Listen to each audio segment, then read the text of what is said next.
Hi, remember me?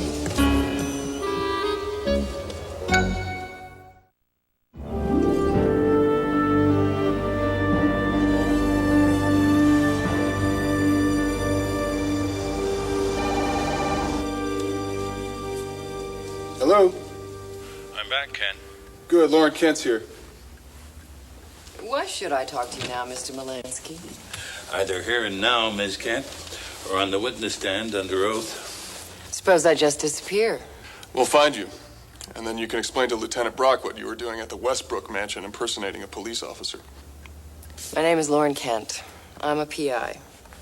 Here's my license. I've known Alana since I was a kid. I did a couple of jobs for her, and then she hired me on a permanent basis. What were you working on? She had me checking out some of her employees. Alana wasn't exactly what you'd call a trusting person. Your employer is dead. Why are you still investigating? I want to find out who killed her. You don't think it was her husband? No. For some inexplicable reason, Arthur loved her. Why do you care who it was? 2 reasons. One noble, one not so noble. First, I have this old-fashioned idea that anyone who commits a murder should be punished. Call me crazy. And second? If I solve this case, I'll never have to hustle for another job. I'll be famous, and like Mr. Perry Mason, the jobs will come to me. Does it work that way, Ken? Look, Mr. Mason, we both believe that your client is innocent. Maybe we can help each other. Have you spoken to Harley Griswold? Why? Alana was worried about him. Seems he has a temper. Seems he's dangerous when he's crossed. Well, he doesn't look very dangerous. Mr. Mason, you of all people ought to know just how deceiving looks can really be. That's very true, Ms. Kent. Isn't that so, Mr. Molansky?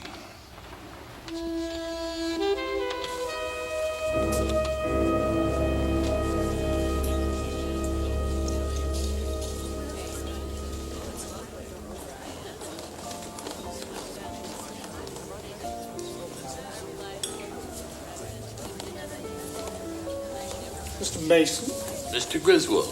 you're sitting at my table. Yes, I know. Won't you sit down? Sit down. Thank you. Beverly Courtney, this is the famous Perry Mason who is attempting to pull dear old Arthur's fat out of the fire. How did you? You tell us about Arthur's struggle for justice. Must be an uphill battle. All struggles are uphill. Dear Arthur has such a charming personality that I'm afraid most people would be quite happy to see him in jail, innocent or not. How about you, Mr. Griswold? You think he's innocent or not? Well, even if he did kill Alana, who'd blame him? She treated him badly. Very, very badly. Everybody knew it. And you? Did she treat you very badly? We had our ups and downs. Oh, Harley, you're being too kind. Why, the woman was a monster. You should have heard the way she spoke to him.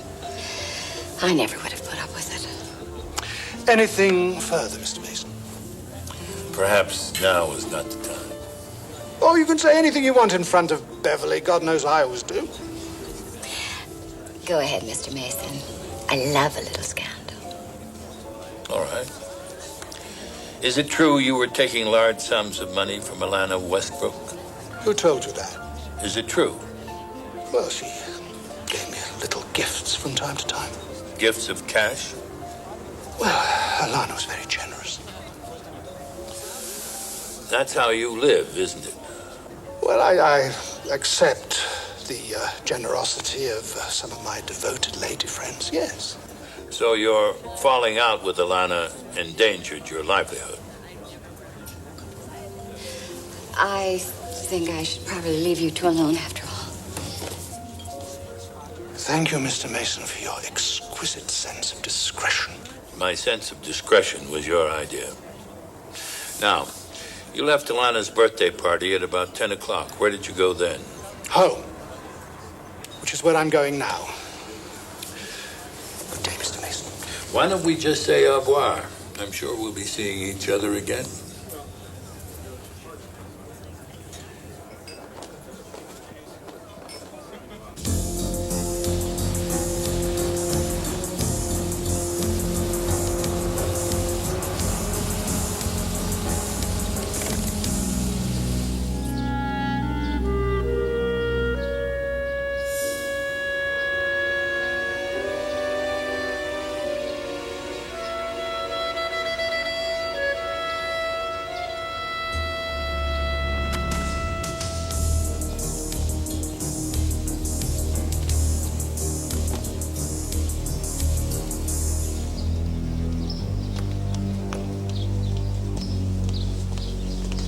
What's up? I think I got us a killer.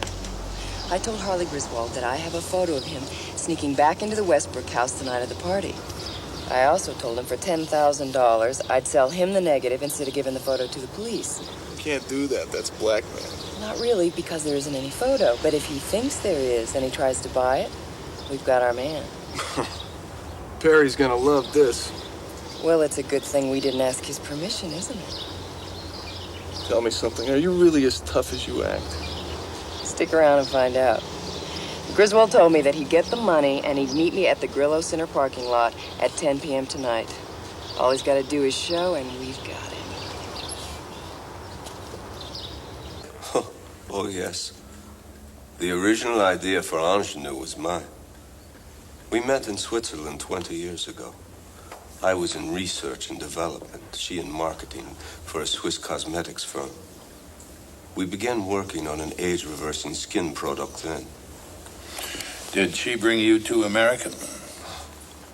Alana was obsessed with this research of mine. When she set her company up, she sent for me, made me her chief chemist.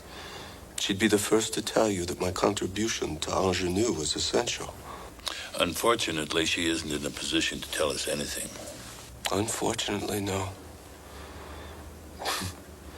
20 years I've worked on this project. And because my notes were destroyed, I can offer no proof of my contribution or even reconstruct the formula. Alana destroyed your notes. Weren't you worried she might use that to cut you out of your share of the profits? Alana was my friend. She always dealt honorably with me in the past. I trusted her implicitly. Even though she had the only copy of your formula in her bedroom safe? Yes. You knew that's where it was. She told me herself. Alana Westbrook trusted me, Mr. Mason, and I trusted her. I was probably the only person at the company she did trust.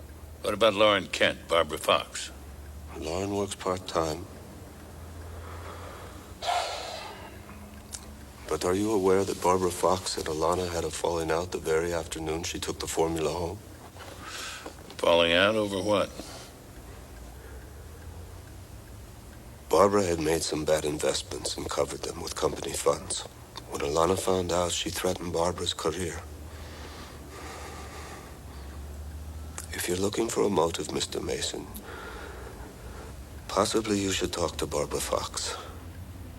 Ingenue projects millions in profits, Dr. Shell.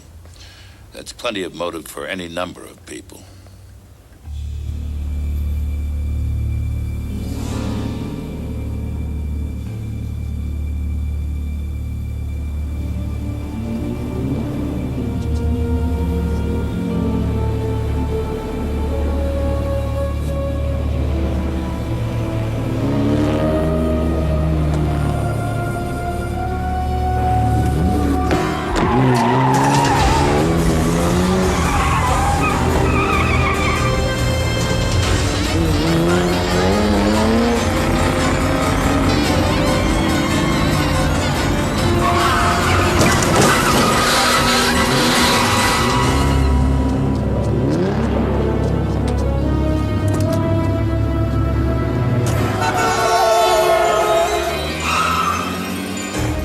You okay? Did you recognize the car? Griswold.